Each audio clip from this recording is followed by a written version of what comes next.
Fala galera, sejam bem-vindos a mais uma videoaula. Hoje a gente vai falar sobre sistema reprodutor, mais especificamente sistema reprodutor masculino. Eu dividi sistema reprodutor masculino e feminino justamente porque iria ficar muito grande se eu fizesse um vídeo de ambos. Então vamos lá, sistema reprodutor masculino. Vamos começar já falando dos testículos. São órgãos sexuais primários ou gônadas. São formados por duas estruturas ovoides alojadas dentro do escroto ou saco escrotal. Os testículos são considerados glândulas mistas que produzem espermatozoides e, na puberdade, hormônios, responsáveis pelo aparecimento dos caracteres sexuais secundários, beleza? Agora a gente vai falar sobre o epidídimo. É uma estrutura em forma de C, constituída de cabeça, corpo e cauda, situada na margem posterior, ou seja, atrás, de cada testículo. Além de atuar como via condutora de gametas, também armazena espermatozoides até o momento da ejaculação. É no epidídimo que os espermatozoides sofrem a maturação. Ducto deferente é o prolongamento da cauda do epidídimo, sendo a estrutura responsável pela condução dos espermatozoides até o ducto ejaculatório. Vamos lá, sistema reprodutor masculino, a vesícula. São dois sacos situados junto às ampolas, atrás da bexiga e próximo do topo da glândula prostática. Sua função principal é fornecer um líquido que, junto à secreção prostática, ativa o movimento vigoroso dos espermatozoides após a ejaculação. As vesículas seminais secretam um líquido de natureza alcalina, ou seja, com o intuito de deixar o meio onde os espermatozoides vão passar menos ácido, que ajuda a neutralizar o ambiente ácido, olha aí, da uretra masculina e do trato genital feminino, que de outra maneira tornaria inativos e mataria os espermatozoides. A próstata é um órgão púbico ímpar situado inferiormente abaixo da bexiga, constituído de musculatura lisa, tecido fibroso e glândulas. Seus ductos desembocam na uretra, secretando seu líquido mucoso que auxilia na ejaculação. Glândulas bulbouretrais são duas formações esféricas e pequenas, do tamanho de uma ervilha, situadas inferiormente à próstata, ou seja, atrás da próstata. Secretam um muco que entra na uretra durante a excitação sexual. Constitui 5% do líquido seminal. Este muco secretado é alcalino, que além de proteger os espermatozoides da acidez da uretra, lubrifica a extremidade do pênis e o revestimento da uretra, diminuindo a quantidade de espermatozoides danificados durante a ejaculação. Gente, o que acontece? Se a gente não tiver esse líquido de natureza alcalina, o que acontece? Pelo menos o sistema reprodutor masculino, aonde sai o xixi é onde a gente ejacula também. A gente compartilha um canal só para fazer as duas coisas. E a gente sabe que a urina é muito ácida. Então os espermatozoides não sobreviveriam nesse meio se a gente não tivesse o auxílio desse líquido que deixa o ambiente mais alcalino, dá essa proteção para os espermatozoides.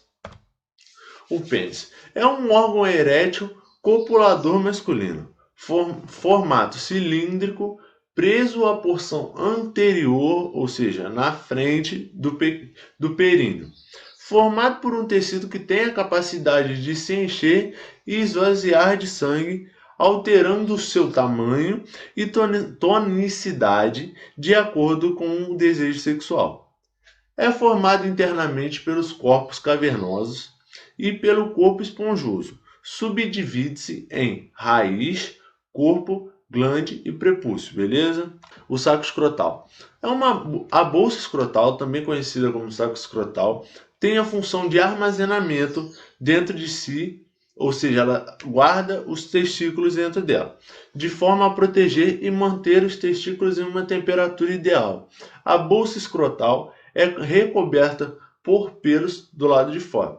Gente, eu costumo dizer assim, brincando, que é como se o saco escrotal fosse uma geladeira. Então ele guarda os testículos dentro dele, protegendo eles tanto de estragar, tanto de alguma possível situação adversa.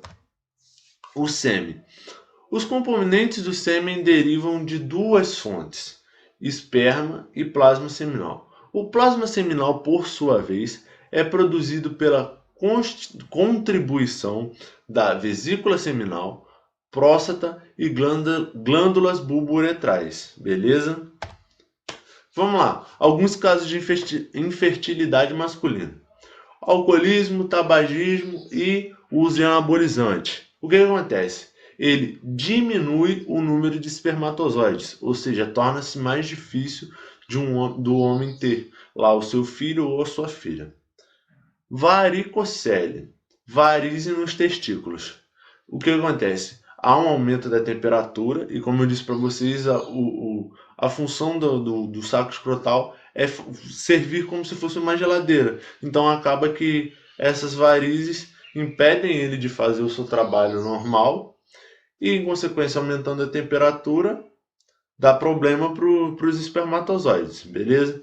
Infecção urinária. O que acontece? Acontece uma obstrução da passagem, ou seja, não vai passar, o espermatozoide não vai passar, porque a gente só tem um canal.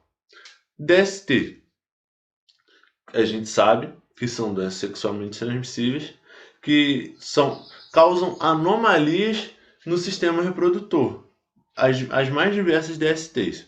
Aí a gente tem a radioterapia, a quimioterapia, que acontece a morte dos espermatozoides. A gente tem a vasectomia, que é feita quando o homem entra em um consenso com a sua esposa, então ele não é casado, mas ele não quer ter filho, então ele faz uma vasectomia para não correr risco de engravidar ninguém. E a genética, né? Que às vezes, vamos supor, você